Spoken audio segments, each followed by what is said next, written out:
Hi everyone, Dr. Damian Grasso here. I'm a clinical psychologist at the Yukon Health Center, and I specialize in child and adolescent psychology, and in particular, mental health and resilience in the context of extreme stress, much like we're experiencing right now with the COVID-19 pandemic. During this unprecedented time, we're being asked to make a number of lifestyle changes, many of which are extremely challenging and stressful. Disruptions in employment and school, financial loss, travel restrictions, limitations in resources, and of course, interruptions in our relationships with those we rely on for support. We're probably all feeling the effects of home confinement, where the increased stress on families may intensify relationship problems when they exist, and in some cases, conflict in the home, as well as child emotional and behavioral problems. These stressors can have a serious impact on children, especially those already struggling with emotional or behavioral problems, and those with exposure to ongoing stressors or conflict in the home. So what can we do as caregivers and advocates for children during this time? First, understand that children may respond in very different ways to what is happening. Even siblings may have distinct reactions and may have unique needs. Some children will be irritable, others may be more anxious or clingy. Most of these behaviors are normal reactions to the challenges we're facing. However, recognize more serious problems, such as prolonged sadness or depression, concerns of self-harm, recklessness, or overwhelming anxiety.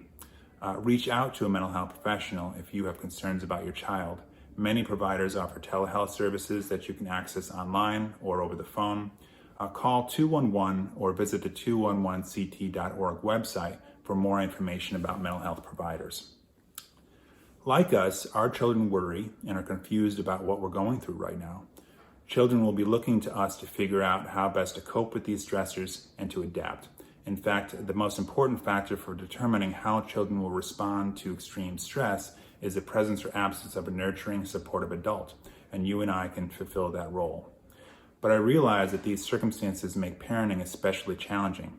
Believe me, I say this with experience. Recognize when you need extra support. Perhaps you're experiencing increased anxiety or depression, or dealing with a substance abuse issue. Know that there's support available. You can find a number of mental health and substance abuse resources by contacting 211 or 211ct.org. If there are immediate safety concerns in your home, please know that advocates are available to help during this pandemic. In Connecticut, domestic violence services are accessed through Safe Connect, which is 24/7. Advocates can be contacted by call, chat, or email at ctsafeconnect.org or 888-774-2900. A few other useful tips. While we're physically distancing, let's find ways and set aside times to connect with family and friends by phone, social media, or through online conferencing. Another idea is to write letters the old-fashioned way. We all still need social support, so let's be creative in finding ways to do that. There's a ton of advice on how to talk to children about the pandemic, and too many to list here. In general, telling them nothing about what is happening can even be more stressful than telling the truth, but we want to do this in an age-appropriate way. Make yourself available to answer their questions and talk about their concerns. Of course, reassure children about their safety and the safety of their family, emphasizing that people are working very hard to make this situation better. Maintain a routine to provide children with regularity and predictability. Keep them busy and with a variety of activities. Schools may be helping with this. In general, foster creativity, learning, physical activity, and activities to help them to regulate their emotions. And there are a number of online resources to help with this as well.